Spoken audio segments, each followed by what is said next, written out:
really keeps it interesting for me is I ride a different horse every day, and they are never the same. Like, they just are always different, so that, in my case, kind of helps with that situation. But I think what keeps me from becoming bored is just chasing a higher score or being that much better the next day. So I think sometimes when I get bored, I like to stop and think about the fact that I can always be better, I can always improve myself. So ultimately, I think that kind of plays a role in my mindset.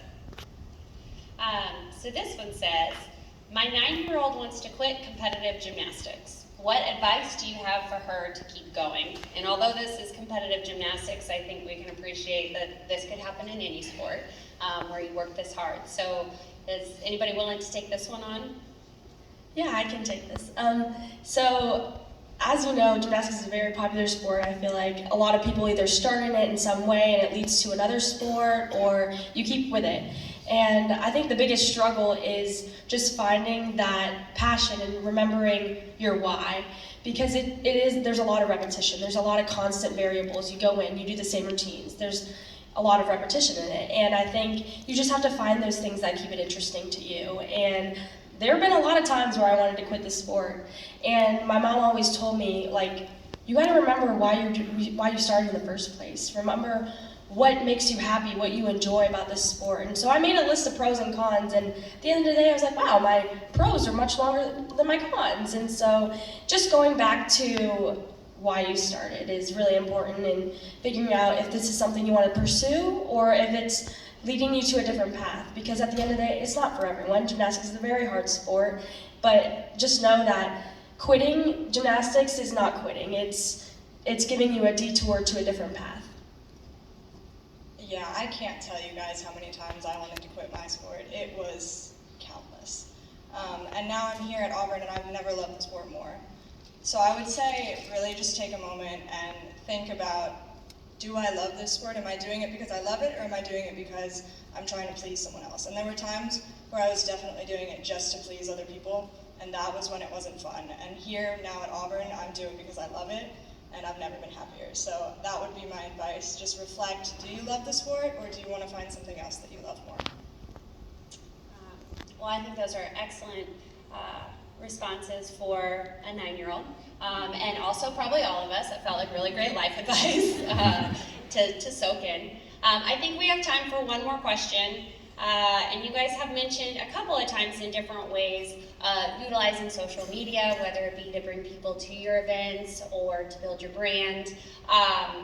But social media comes with another side that is often brought up, and that's a more negative side. So how do you protect yourself from, and your mindset, from the criticisms that sometimes come with social media and the continued growth of social media? I love this question because there is no doubt that that looks weird. Like, I have a cowboy hat on and chaps, and for a lot of people that probably aren't used to seeing that, they're a little confused. But I think what I like to remember at the end of the day is a lot of times for our sport, the negativity doesn't necessarily come out of being mean or a place of meanness, but maybe just a lack of education. So I like to take those opportunities to kind of educate people. You know, we love our horses at the end of the day. There's certainly a lot of questions sometimes about, does the horse like what you're doing? And I think ultimately just making sure that people are educated on what's going on, they know everybody's happy, everything's cool, that kind of fosters a better environment, in my opinion.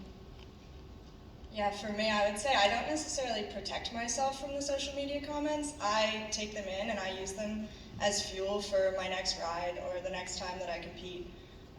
I'm the type of person that just thrives off of that kind of energy. If I'm being doubted, I'm going to go out and prove them wrong. That's just sort of how I am, so I love the social media aspect of it.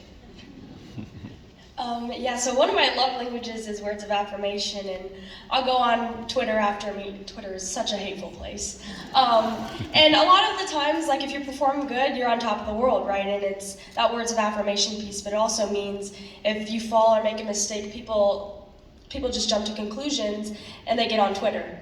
And so that really takes a toll, and I think my faith has really played a big part in that, and knowing that my identity is not found in my sport, and that people don't know me as a person, so I can't take those judgments too personally. And like, they were saying like you just got to use that for fuel and motivation.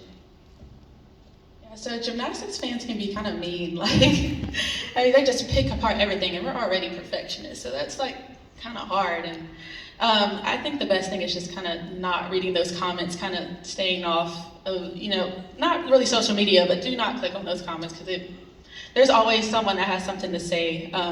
And so I think the best thing is just to stay grounded. And there's someone that does like your routine. There's someone that likes the way you swing bars. There's someone that likes the way you do your full turn on beam. And understanding that, your style is not for everyone and being okay with that. Well, thank you. Thank you.